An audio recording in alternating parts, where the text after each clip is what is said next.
All right, let's get into it. Today, we're going to talk about a really foundational idea in artificial intelligence, something called the bag of words model. It sounds simple, and it is. It was one of the first ways we taught computers to understand language.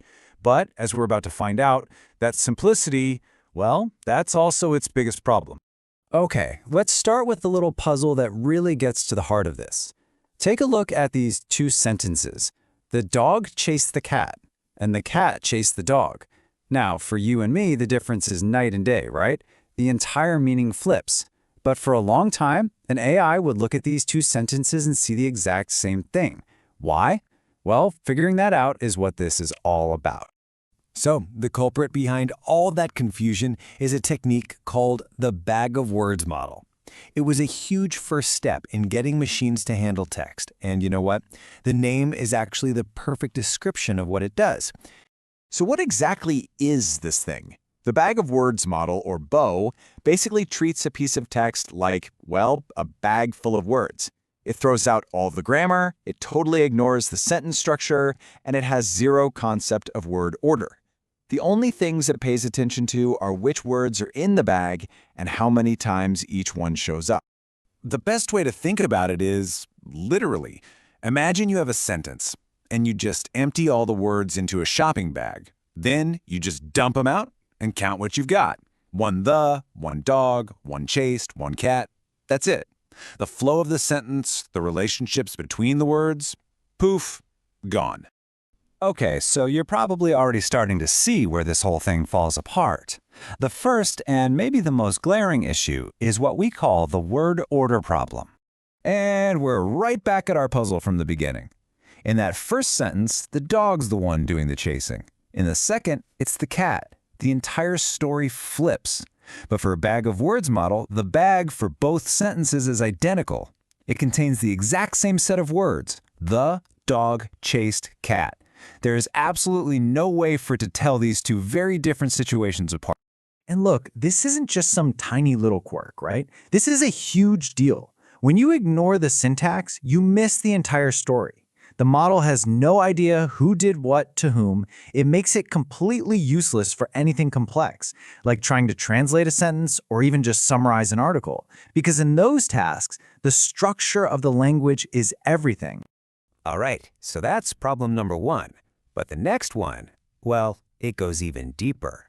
The bag of words model isn't just blind to structure. It's also completely clueless about meaning. To this model, every single word is just its own little island. It has no idea that car and automobile mean the same thing. To the model, they're as different as car and banana. They're just two totally separate, unrelated items. Same thing for words like good and excellent. There's no connection, no sense that one is stronger than the other. They're just different symbols. And in the real world, this is a total disaster for so many things. Imagine you're building a search engine. If someone searches for tips for buying an automobile, a system using bag of words would completely ignore a perfect article titled How to Purchase a Car. It just can't make that connection. It can't generalize. Okay, so we've covered the big picture, the conceptual reasons it fails. But bag of words also creates these massive, practical, computational problems. And it's all because of that simple design. So here's how it works, and it's kind of wild when you think about it. The model has to keep track of every single unique word it's ever seen. So if you're just looking at a few articles, you might have, say, 5,000 unique words. But what if you feed it a bunch of books? Suddenly you're at 50,000. And what if you want to analyze the entire web? We're talking millions upon millions of unique words.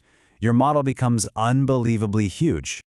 And here's the crazy result of that vocabulary explosion.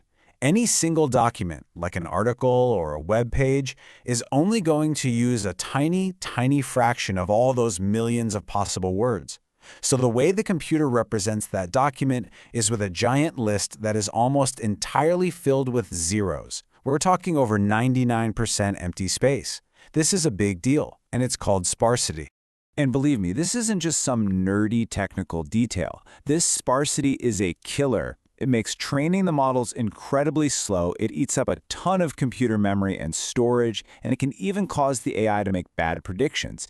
It's just wildly inefficient, which is a huge reason why it's just not practical for the massive amounts of data we work with today.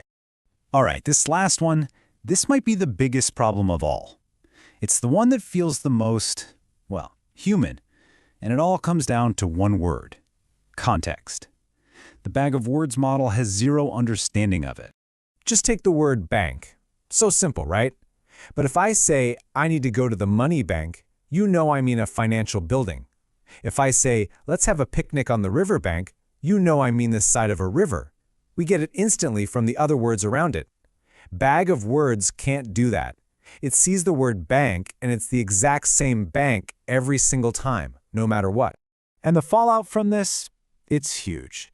It's why an old system might get a document about finance totally mixed up with one about geography. It's why I can't understand sarcasm, when someone says, oh, great, but the context tells you they mean the opposite.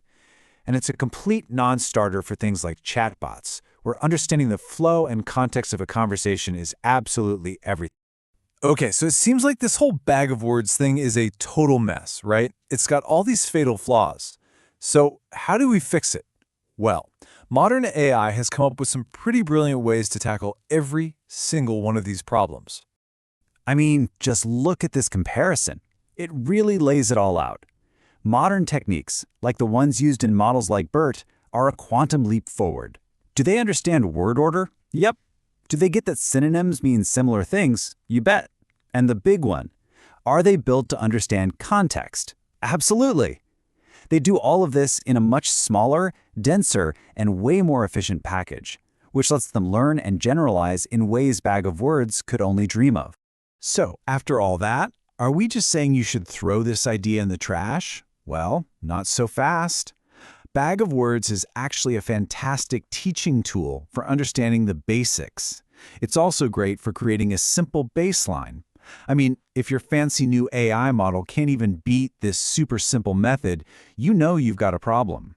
And for really basic things, like keyword counting on a small data set, its simplicity can actually be a plus. And that's really the main takeaway here.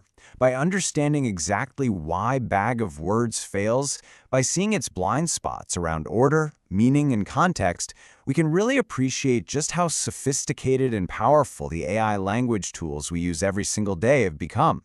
Its failures really did pave the way for today's successes.